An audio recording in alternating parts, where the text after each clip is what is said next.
Amelia loved mornings. They were quiet, gentle, and full of the kind of peace that made her forget the noise of the world. The moment she opened the small wooden door of her flower shop, the familiar scent of roses and fresh soil filled the air. She smiled every time. It felt like home. Her shop, Petals and Promise, stood on the corner of a calm street near the sea. It wasn't fancy or big, but it was filled with life. Every pot, every leaf, every bloom carried a story. On some days, people came in with smiles, newlyweds choosing flowers for their wedding. On other days, they came in tears, saying goodbye to someone they loved. Amelia treated them all with the same gentle kindness. She wasn't rich. Money was always tight and bills were always waiting. But her heart was full. She found joy in simple things, in arranging petals, trimming stems, and watching the sun rise through the shop window. One chilly morning, as she arranged a basket of white lilies, she noticed a man standing outside the glass door. He looked out of place, tall, serious, and dressed in a dark suit that didn't belong in her quiet little street. His shoes were shiny, his watch was expensive, and his expression was unreadable. He hesitated for a moment before stepping inside. The bell above the door chimed softly. "Good morning," Amelia said with her usual warm smile. "How can I help you today?" The man looked around slowly, as if unsure of what to say. "I need some flowers," he said in a low voice. "Well, you've come to the right place," she said kindly. "What are they for? A celebration, a gift, or maybe something else?" He paused, his eyes resting on a bunch of white roses near the window. "For my mother," he said quietly. "It's her birthday, or—" "It would have been—" Amelia's smile softened. She could sense the ache behind his words. "I see," she said gently. "Would you like me to put something together that feels special? Something peaceful?" He nodded, still standing stiffly by the counter. "Yes, peaceful." Amelia moved around the shop, selecting flowers carefully. White roses for purity, soft lavender for calm, and baby's breath to add a touch of grace. Her hands moved with care, like she was weaving emotions into each stem. The man watched her, his sharp, businesslike expression slowly fading into something more human. There was something calming about her. The way she worked, the quiet hum she made while arranging the bouquet, the way she treated her flowers like old friends. "Here," she said finally, holding up the bouquet. Simple but full of love. He looked at it for a long moment. "It's perfect," he said quietly. "Thank you." Amelia wrapped it neatly in brown paper and tied it with a pale ribbon. "That'll be $28, she said. He reached into his wallet and pulled out a card. "Do you take credit?" She nodded and processed the payment, noticing his name on the receipt. Nathan Cole. The name sounded familiar, but she couldn't place it. Maybe she had seen it in the newspaper or on one of those business magazines she never read. When he left, she stood by the window for a moment, watching him walk away. There was something lonely about the way he moved, like a man surrounded by success but starved of peace. Days passed, and Amelia didn't think much about him again. She had orders to fill, plants to water, and bills to worry about. But a week later, the same man returned. The bell chimed, and there he was again, the same suit, the same quiet eyes. "Back for more flowers?" she asked with a small smile. He gave a faint nod. "Yes, they were nice. My mother loved lilies. I want to bring some to her grave this time." Amelia's hand slowed as she trimmed the stems. "That's very thoughtful of you," she said softly. "You must have been close to her." He didn't answer right away. "She was the only person who believed in me," he said finally. Before everything became complicated, Amelia didn't ask what complicated meant. People often told her pieces of their hearts, trusting that she wouldn't judge or pry. She just listened. It was one of her quiet gifts. "I'm sure she's proud of you," she said, handing him the finished bouquet. "People like your mother never stop watching over you." For the first time, Nathan smiled, a small, hesitant smile that didn't quite reach his eyes. But it was something. "Thank you," he said again. After that, he started coming in more often, sometimes for flowers, sometimes just to talk. He would stand by the counter asking about the meanings of different blooms, how yellow roses meant friendship, or how daisies symbolized innocence. Amelia would explain each one, her eyes lighting up as she spoke. She didn't realize how beautiful her world seemed until someone else cared to listen. Nathan began to notice the little things, the way her hair fell loose when she worked, The way her laugh filled the room. The way her eyes softened when she spoke about her late parents, who had once run the same shop. She, in turn, learned small things about him too. He was the owner of a large company that designed software for hospitals. He had everything people dreamed of: cars, houses, success. But he confessed that he hadn't had a real friend in years. Most people around him wanted something: money, favors, opportunities. Amelia wasn't like that. She never asked for anything, not even when he offered to sponsor her shop to help it grow. She simply smiled and said, "I prefer to grow things myself." That line stayed with him for days. One evening, when the sun was setting and the street lights began to glow, Nathan returned to the shop. He stood outside for a while before going in. Amelia was inside watering a pot of small white orchids. "You're working late," he said. She looked up and smiled. "Flowers don't keep business hours," she said lightly. "They still need care even when everyone else goes home." He walked around the shop slowly. "Do you ever get tired of it?" "Of what?" "This, the routine, the struggle." The smallness of it, Amelia thought for a moment. "Sometimes," she said honestly, "but then I remember that even the smallest flower can make someone smile. That's worth something to me." Nathan watched her in silence. The way she spoke, so simply without pride or complaint, made him question everything he thought mattered. He had spent years chasing growth, numbers, profits, recognition, but this woman in her tiny flower shop seemed to have found something he never did: contentment. "Before leaving," he said quietly, "you have a good heart, Amelia." She blushed slightly. "Thank you. I just try to do what feels right." As he stepped out, a cold breeze swept through the street. Amelia closed the door behind him and looked out the window again. The city lights reflected off his car as he drove away, disappearing into the night. That night, Nathan sat alone in his penthouse, looking out over the skyline. He thought about the florist, about her small shop that smelled like spring and her hands that brought life into everything she touched. His world, filled with screens and schedules, suddenly felt colder than ever. He didn't understand why, but he wanted to go back. Not just to buy flowers, but to feel that quiet warmth again. Meanwhile, Amelia locked up her shop and walked home through the narrow streets. The air was cool and she hugged her shawl close. She thought of the man in the suit, so polite, so distant, yet somehow gentle under all that silence. She didn't know much about him, but she sensed there was more to his story than he let on. Over the next few weeks, their paths continued to cross. Sometimes he would bring her coffee in the morning. Sometimes he'd just stop by to talk about the day. He even helped her carry in boxes of new stock one afternoon when her delivery arrived late. The townspeople began to notice. Some whispered. Others smiled knowingly. A few teased Amelia, saying she'd caught herself a millionaire. She only laughed and shook her head. "He's just a customer," she said, but deep down she wasn't sure that was true anymore. Each time he came, something unspoken grew between them. Not quite love yet, but something gentle and real. Something that made Amelia's heart beat a little faster when she heard the shop bell ring. And for Nathan, the flower shop became a place of peace, a small escape from the noise of meetings, deals, and deadlines. Every time he stepped inside, it felt like stepping into another world. One where people still cared, where beauty was simple and where love didn't need a reason. He didn't know it yet, but this small corner of the town, with its flowers, laughter, and one kind-hearted florist, was about to change his life forever. The mornings at Petals and Promise started to feel different now. Amelia still loved the soft light that entered through the window and the gentle smell of fresh blooms, but there was something new in her heart, a quiet excitement that she tried not to show. Nathan had become a regular visitor.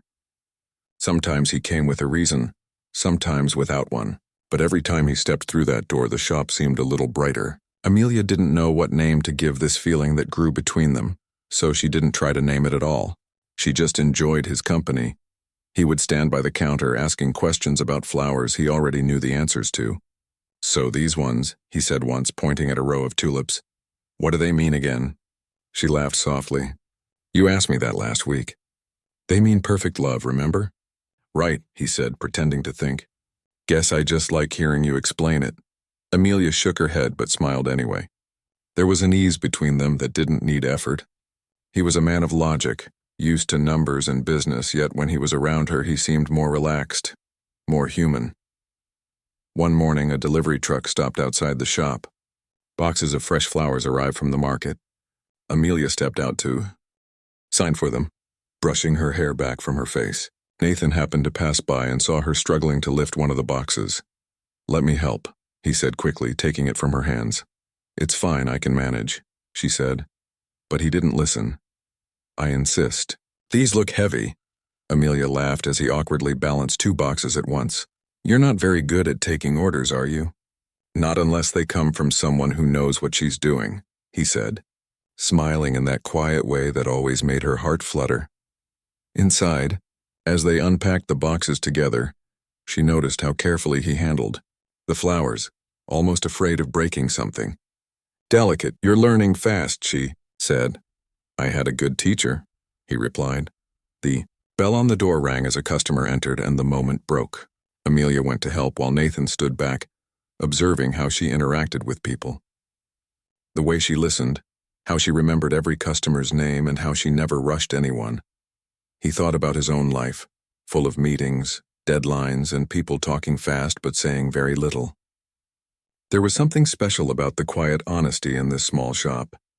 It made him want to slow down too. Later that day, as the shop emptied and the sunlight began to fade, Nathan leaned against the counter.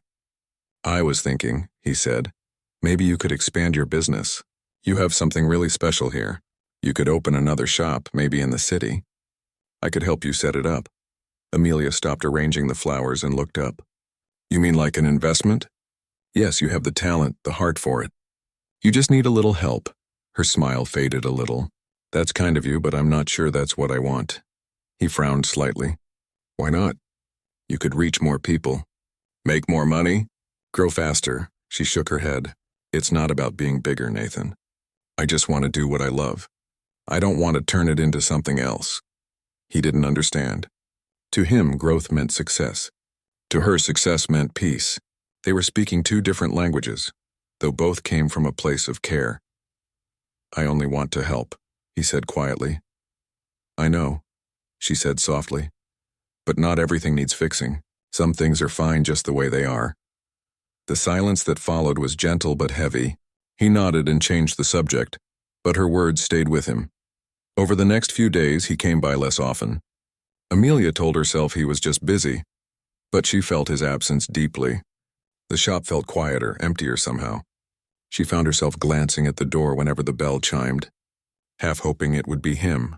Nathan, on the other hand, sat in his office surrounded by glass walls and glowing screens, but his mind was elsewhere. He replayed her words again and again. Not everything needs fixing.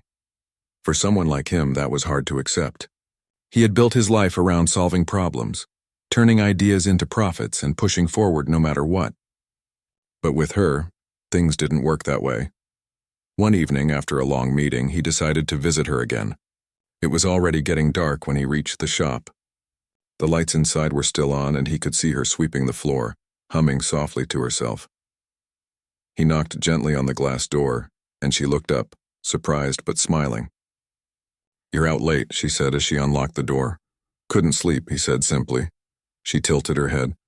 "Too much thinking?" He nodded. "Always." "Then sit," she said, pointing to a small stool by the counter. "I'll make you some tea." As the kettle whistled in the back room, he looked around. The shop felt different at night, quieter, softer. The flowers glowed faintly in the dim light, and the air smelled of lavender and chamomile. When Amelia came back with 2 steaming cups, she sat across from him. "So," she said, "what's bothering you?" He took a sip before answering. "I don't understand you, Amelia." She laughed lightly. "You say that like it's a bad thing." "I'm serious," he said. "You work harder than anyone I know, but you don't care about growing bigger or making more money. You could have so much more." She looked down at her cup, then back at him. "Maybe I don't need more," she said. "I've had less before, and I was still happy. What I have now, my shop, my peace, my freedom, that's already enough for me." He looked at her for a long moment. "You really believe that, don't you?" "I do," she said with a quiet smile. "Do you?" He didn't answer. The truth was, he didn't. His world had always measured success in numbers, not feelings. But sitting there in that tiny flower shop, with her calm voice and the sound of rain tapping on the windows, he began to wonder if he'd been chasing the wrong kind of happiness all along. The days that followed brought new challenges. The town's main road was under repair, and fewer customers passed by. Amelia noticed her sales dropping. She tried not to worry, but the bills on her desk began to pile up. Nathan offered again to help, but she refused politely. "If I can't stand on my own, then this shop means nothing," she said. He admired her spirit, even if he didn't agree. One afternoon, when business was slow, Nathan invited her to visit his company's office. "Just come and see," he said. "No pressure." She hesitated, but finally agreed. When she walked into the tall glass building, she felt small and out of place. Everything was shiny and fast-moving. People spoke in quick voices, carrying tablets and files. Nathan's office overlooked the city. Wide windows, sleek furniture, and not a single thing out of place. "It's beautiful," she said softly. "Thank you," he replied. "But sometimes I think it's too perfect." "Too quiet," she smiled. "You should add some plants," he chuckled. "Maybe I should." They stood by the window for a while, looking down at the busy streets. "This is your world," she said. "It's so different from mine. And yet," he said, "I feel more alive in your little shop than I do here."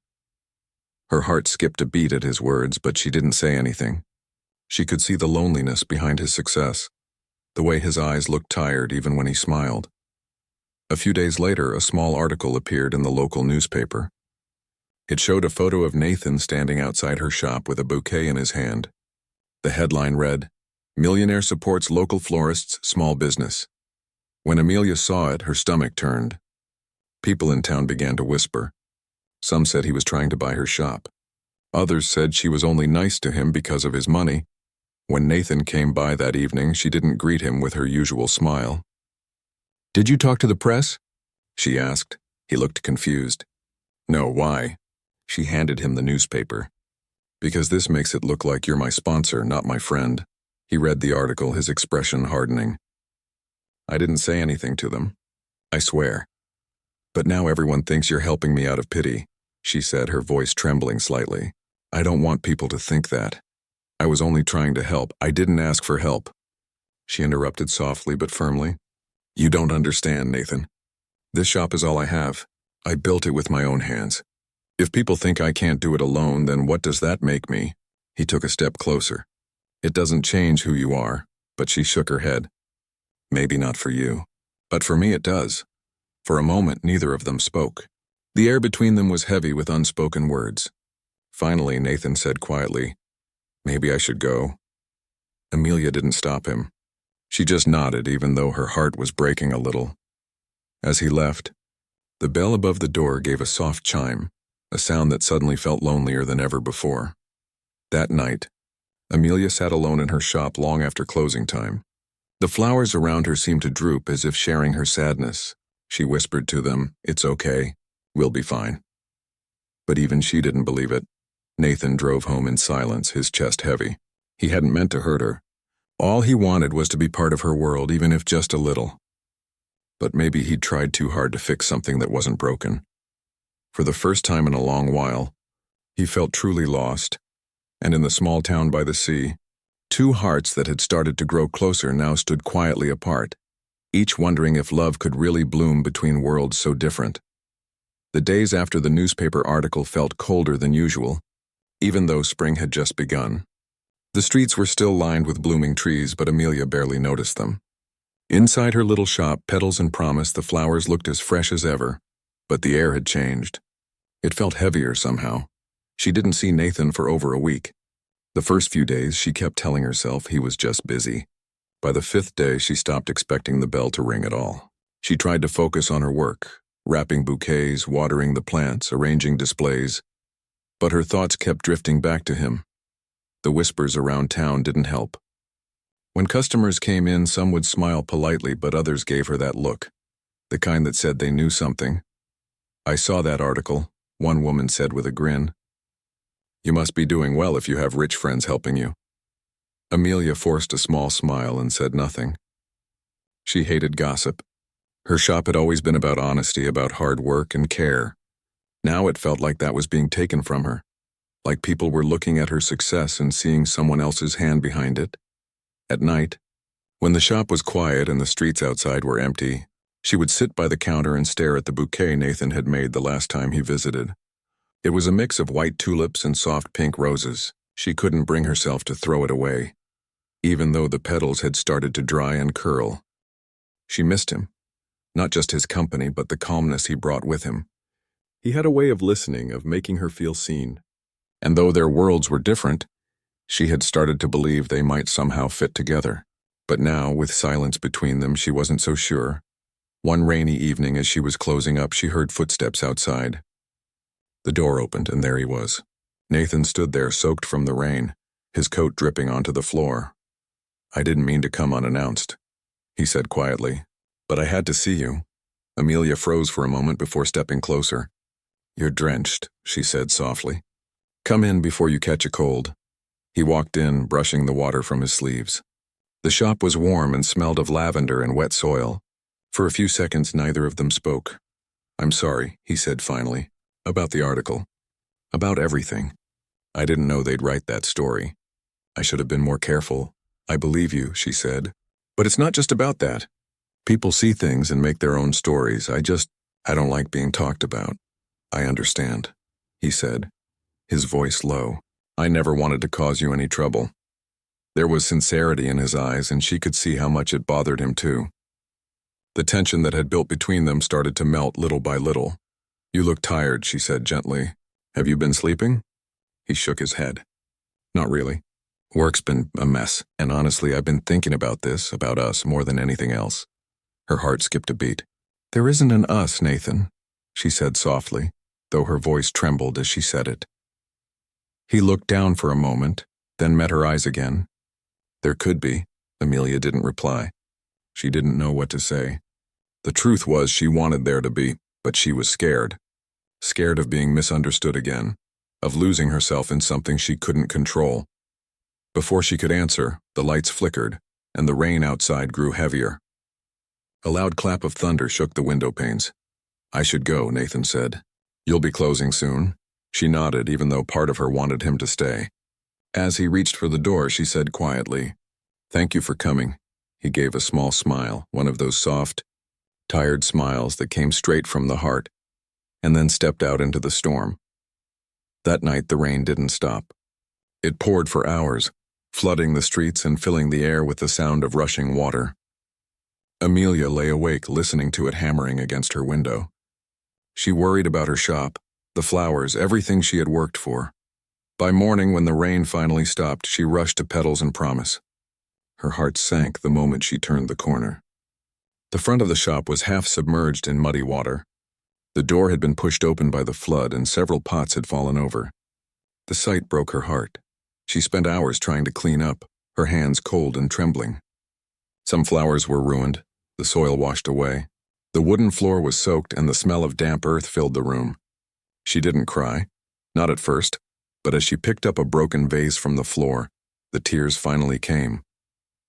She sat down among the mess, holding the vase in her hands, and whispered to herself, "It's okay. You'll fix it. You always fix it." But her voice cracked and the words felt hollow. By afternoon, as she was still sweeping up, the door opened again. Nathan stood there holding a bag of supplies and a look of concern. "I saw the news," he said. "They said the lower streets were flooded. I came as soon as I could." She wiped her eyes quickly. "I'm fine," she said, trying to smile. "Just a little water. I can handle it."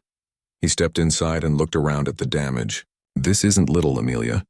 You shouldn't be doing this alone." Before she could stop him, he rolled up his sleeves and started helping, lifting pots, mopping the floor, moving ruined boxes outside. At first she tried to argue, but after a while she gave up. They worked side by side for hours without saying much.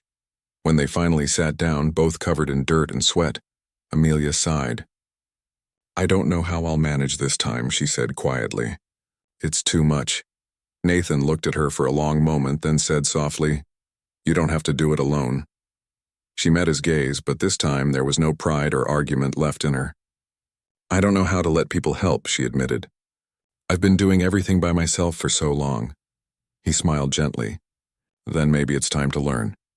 That simple sentence broke something open inside her, not in a painful way, but like a door she hadn't realized was locked. She nodded slowly. Over the next few days, Nathan kept coming back to help. He brought friends from his company, people who knew how to fix things. They replaced the damaged shelves, repainted the walls, and even repaired the wooden sign that hung above the door. At first, Amelia felt guilty. She wasn't used to people doing things for her. But soon she realized that Nathan wasn't doing it to show off or prove anything.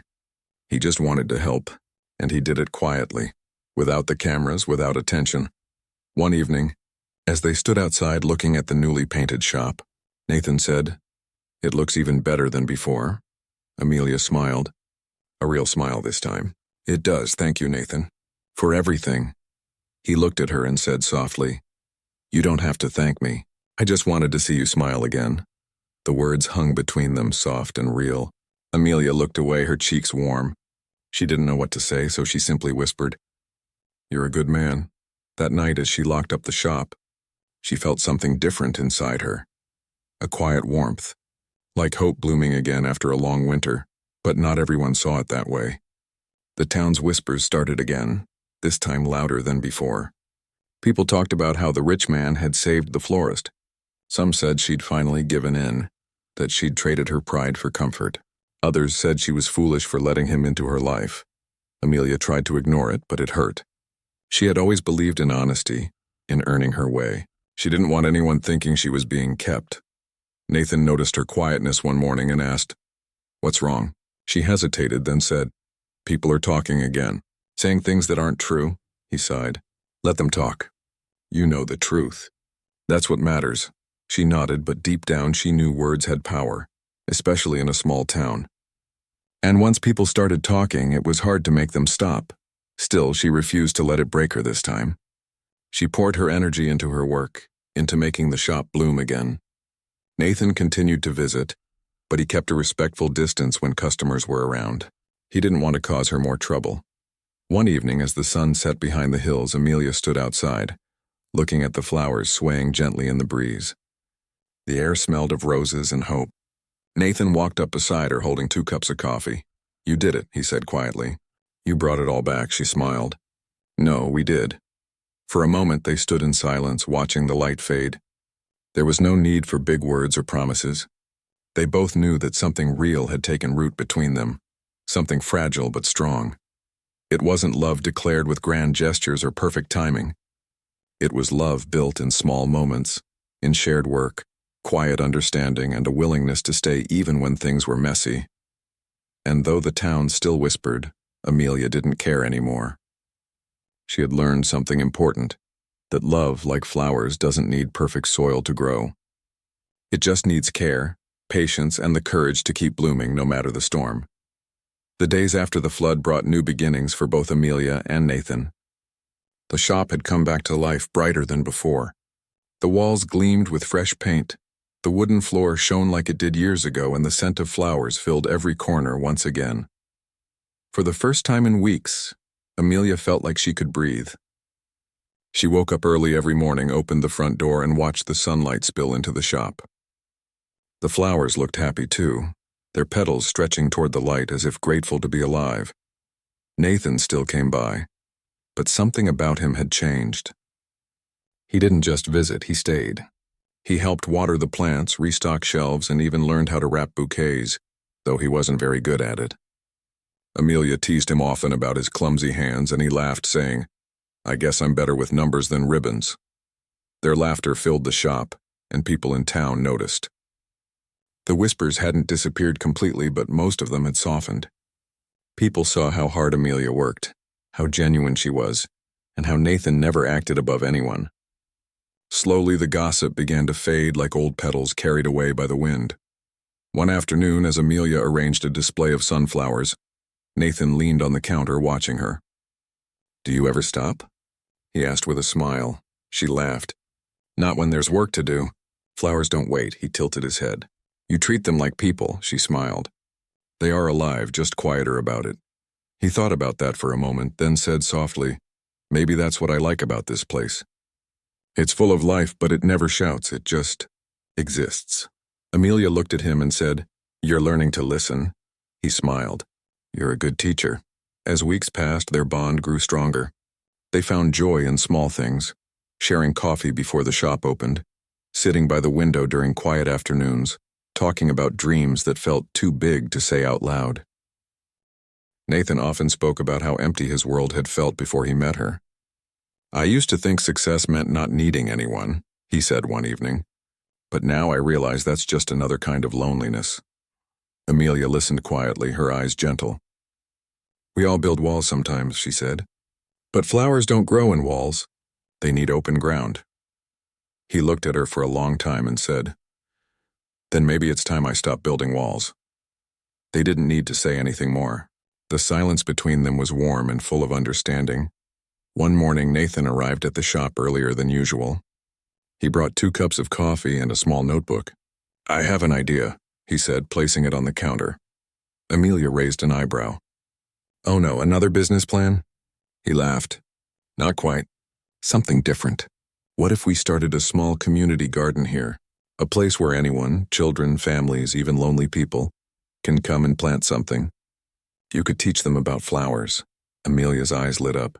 "That's a beautiful idea," he smiled. "I thought you'd like it." Within weeks, they began turning the empty patch of land behind the shop into a small garden. They cleared weeds, added soil, and planted new seeds together.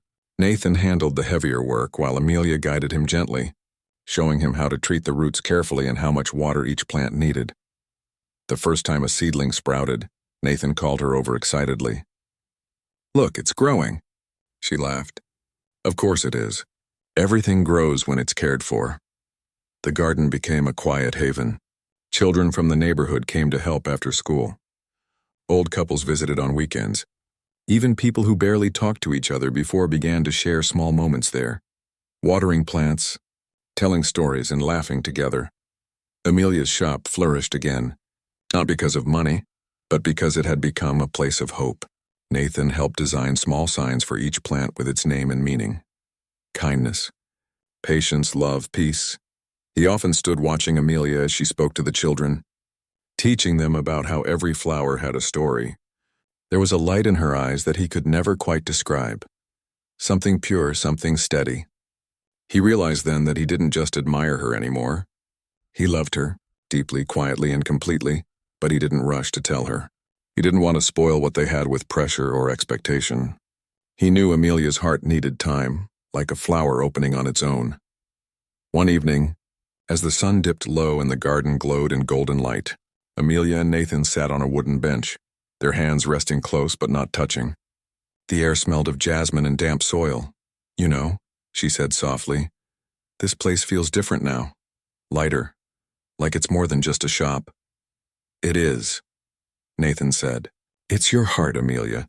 You built this place with love, and everyone can feel it." She smiled, looking at the flowers swaying gently. "Maybe, but I didn't do it alone." Nathan turned to her, his voice low. "I'm glad you let me be part of it." She met his gaze, her heart warm. "I'm glad you stayed." A long silence followed, the kind that didn't need words. For a moment, the world felt still. But life has a way of testing things that are beautiful. One morning, Nathan received a call from his company. A large project had gone wrong, one that could cost millions. He had to leave town immediately to fix it. He told Amelia he would be gone for a few weeks. She nodded, trying to hide her disappointment. "Go," she said gently. "Do what you need to do. I'll take care of things here." He squeezed her hand before leaving. "I'll come back, I promise." The weeks turned into months. Nathan was caught up in meetings, travel, and endless phone calls. He missed the smell of the flowers, the sound of her laughter, the way her shop felt like home.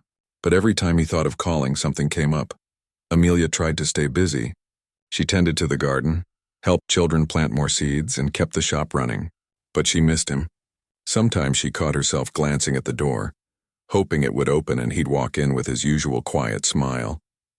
People asked about him. "Is the businessman coming back?" They'd tease. She would just smile and say, "Maybe." Then one day the news broke that Nathan's company had been sold. Rumors spread that he had lost everything. Amelia didn't know what to believe. She wanted to call him but didn't have the courage. What if he didn't want her to see him like that? It was late evening when she heard the doorbell chime. She turned around and there he was, standing in the doorway, looking tired but smiling. "You kept the garden alive," he said softly. She nodded, tears welling in her eyes. "I told you, the flowers don't give up easily." He walked closer. "Neither do you." Amelia took a deep breath. "Are you all right?" He nodded. "I lost the company, yes, but I think I gained something better." She frowned slightly. "What do you mean?" He smiled. "Peacetime. A chance to start again, not with money, but with something real." He looked around the shop, then back at her. "If you'll still let me, I want to help here. Full-time this time." Her eyes softened. "You mean work here?" He nodded. "Why not? I might not be the best with ribbons, but I'm a fast learner." She laughed, wiping her eyes. "You really would trade all that for this?" "I would trade everything," he said quietly, "for a life that feels honest." That night they stayed late in the shop, rearranging the flowers together. Nathan learned how to tie perfect bows. Amelia taught him how to choose the right combination of colors. The laughter returned, that same easy joy that had once filled the air. As they finished, Amelia looked around the shop and whispered, "It's funny. This place almost fell apart and now it's stronger than ever." Nathan nodded.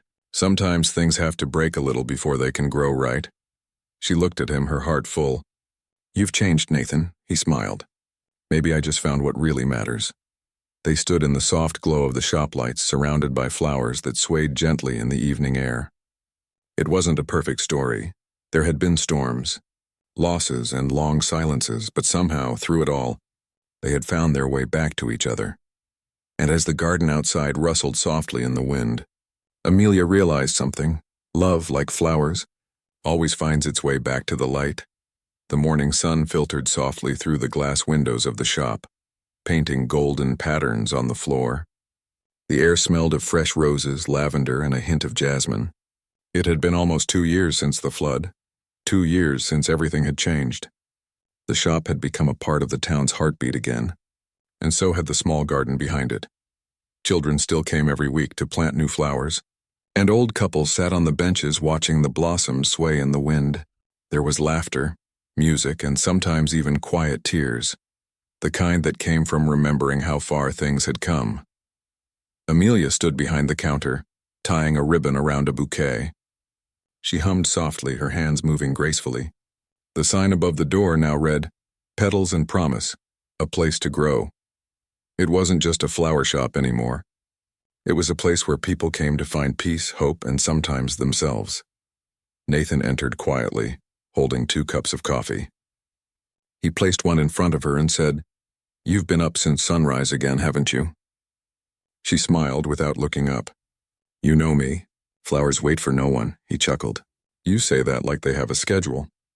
"They do," she said, finally meeting his eyes. "They bloom when they're ready." He leaned against the counter, watching her with quiet admiration. "You haven't changed." She tilted her head. "And you?" He smiled. "Still learning how to tie ribbons." Amelia laughed, the sound warm and familiar. "You've come a long way from the man who couldn't tell a daisy from a dahlia." He grinned. "And you've come a long way from the woman who wouldn't let me buy new shelves for this place." They shared a look, one that said everything words didn't need to. Over time, Nathan had truly become part of the shop. He learned the business side of things, but also discovered joy in the smallest tasks: watering plants, greeting customers, and even cleaning up after long days. He found peace in the routine, in the smell of soil and petals, in the laughter of people who visited. Sometimes, late in the afternoon, when the sun dipped low, he would stand by the window and watch Amelia work. She had a way of bringing life into everything she touched. Her presence made the shop glow. One evening, as they closed up, Nathan turned to her and said softly, "You know, I used to think happiness was something you had to chase. Now I think it's something you build, little by little." Amelia looked at him, her eyes reflecting the golden light. "You don't chase flowers," she said. "You grow them," he nodded. "And sometimes they grow you." Their quiet friendship had deepened into something unspoken, something stronger than either of them had planned. It wasn't dramatic or rushed. It was steady, patient, and kind. One spring morning, a group of school children came to visit the garden. Amelia and Nathan guided them through the rows of flowers, teaching them about how plants grow, how sunlight and care make a difference. A small girl with pigtails asked, "Do flowers ever stop growing?" Amelia knelt beside her and said gently, "They might stop for a while, but when the season is right, they always bloom again." Nathan watched her, his heart full. She wasn't just talking about flowers. She was talking about life, about them, about everything they had gone through. That night, as the town lights flickered outside, Nathan sat by the window with a notebook in his hand. He had written something weeks ago but hadn't found the courage to share it. He looked over at Amelia, who was tidying up the counter, and said, "Can I show you something?" She looked up and smiled. Of course, he handed her the notebook. Inside was a short letter written in his neat, careful handwriting, for the woman who taught me that love isn't a prize to win but a garden to tend. For the shop that became a home. For the days that smell like rain and roses. For every seed that turned into something beautiful. Thank you for showing me what it means to grow. Amelia read it slowly, her hands trembling just a little. When she finished, she looked up with tears in her eyes. "Nathan," she whispered, "this is beautiful." He smiled gently. "It's true." She took a deep breath. "You've grown, you know," he nodded. "Because of you." There was silence again, soft and full. Then she said, "Do you want to help me with something tomorrow?" "Always. I think it's time to plant something new." The next morning, they stood together in the garden. The ground was rich and dark from recent rain.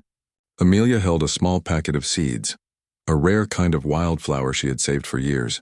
She poured some into his hand. "These flowers only bloom when they're planted with care. They take time, but once they bloom, they come back every year." Nathan looked down at the seeds, then at her. "Like love," she smiled. "Exactly." They planted the seeds together, side by side, their hands brushing lightly. As they covered them with soil, Nathan said quietly, "You know, I never told you how afraid I was to start over." She looked at him softly.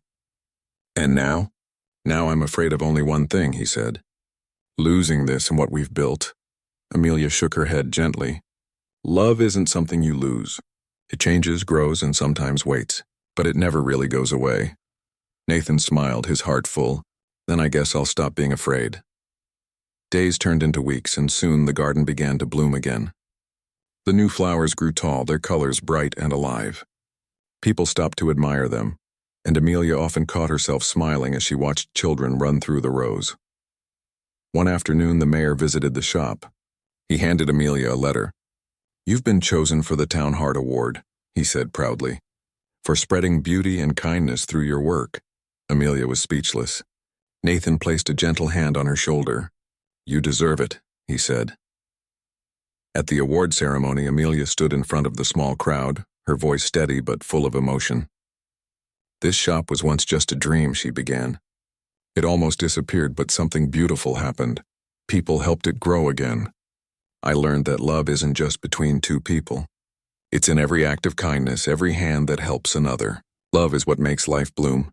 The crowd clapped, some with tears in their eyes. Nathan watched her with pride, knowing that no award could ever truly measure what she had given the town, and him. After the ceremony, they walked back to the shop under the soft glow of evening lights. The sky was painted with shades of pink and gold. Amelia held his hand as they walked quietly. When they reached the garden, Nathan stopped and turned to her. "You said once that flowers bloom when they're ready," he said. She nodded. "Yes." He took a deep breath. "I think I'm ready too." Amelia looked up, her eyes searching his. "Ready for what?" "For us," he said softly. "For whatever comes next." Tears filled her eyes, but she smiled. "Then let's grow together." Nathan reached into his pocket and pulled out a small ring made of silver and a tiny pressed flower inside the band. "It's simple," he said, "but it felt right." Amelia's hands trembled as he slipped it on her finger. The moment felt quiet and perfect, surrounded by the very flowers that had witnessed their journey. A few months later, they married in the garden behind the shop. It wasn't grand or filled with guests, just close friends, neighbors, and the people whose lives had touched theirs. The ceremony was small, but every part of it was filled with meaning. As they exchanged vows under the arch of blooming wildflowers, the wind carried the scent of roses and laughter. When the ceremony ended, Amelia looked at the garden, once broken, now alive, and whispered, "We made it." Nathan squeezed her hand. "No," he said softly. "We grew it." Years later, Petals and Promise became a landmark in town, not because of its size or sales, but because of what it represented. Couples came to propose there, families came to celebrate birthdays, and lonely people came just to sit quietly among the flowers. And every morning, before the world fully woke, Amelia and Nathan would open the shop together. They would stand by the doorway, coffee in hand, watching the sunlight touch the petals. It wasn't a life of riches, but it was a life full of meaning, the kind of life both had longed for. Love had taken root in the most unexpected soil and proved, once and for all, that with care and patience, it could truly prosper in any circumstance.